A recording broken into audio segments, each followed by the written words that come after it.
ఒక్కొక్కరికి ఒక్కో సెంటిమెంట్ ఉంటుంది. సెంటిమెంట్లు లేని వాళ్ళే ఉండకపోవచ్చు. ఏ సెంటిమెంట్ లేకపోవడం కూడా ఓ సెంటిమెంటే. అయితే సెంటిమెంట్లతోనే అన్నీ అవుతాయి అనుకోవడం కూడా కరెక్ట్ కాదంటున్నారు బాగా ఎక్స్‌పీరియన్స్ ఉన్నవాళ్ళు. దీన్నే ఇంకోలా చెప్తున్నారు మరికొందరు.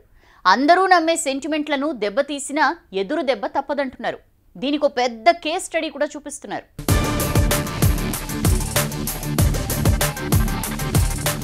కేసీఆర్ కు దైవభక్తి ఎక్కువే. పూజలు యాగాలు బాగానే చేస్తారు.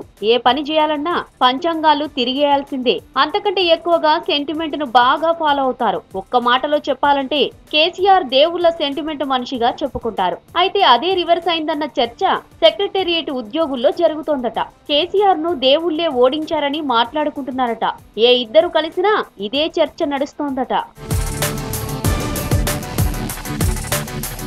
నల్లపోచమ్మ టెంపుల్, మసీదు, చర్చి పాత సెక్రటేరియట్ లోపలుండేవి. కొత్త సెక్రటేరియట్ నిర్మాణంలో భాగంగా వాటిని సెక్రటేరియట్ బయట కట్టించారు కేసీఆర్. నల్లపోచమ్మ అమ్మవారిని సెక్రటేరియట్ ఉద్యోగులు సెంటిమెంట్ గా భావిస్తారు. రోజు అమ్మవారి దర్శనం తర్వాతే డ్యూటీకి వెళ్తారు. కొత్త సెక్రటేరియట్ పేరుతో టెంపుల్ ని బయట కట్టించడంపై మొదటి నుంచి ఉద్యోగులు అసంతృప్తిగానే ఉన్నారు. ఆ అమ్మవారి ఆగ్రహంతోనే కేసీఆర్ ఓడిపోయారని ఉద్యోగులు ఇప్పుడు మాట్లాడుకుంటున్నారట.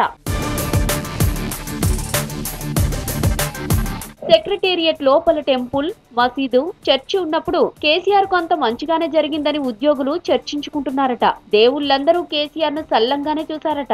టెంపుల్, మసీదు, చర్చి ప్లేస్ మార్చడమే అనర్థానికి మూలమైందట.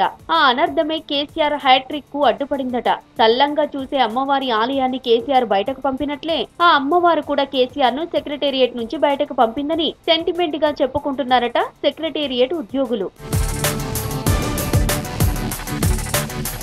నల్లపోచమ్మ ఆలయం సెక్రటేరియట్ బయటుండి కేసీఆర్ సెక్రటేరియట్ లోపలుండడం అమ్మవారికి నచ్చలేదేమోనని ఉద్యోగుల్లో ఉన్న చర్చట.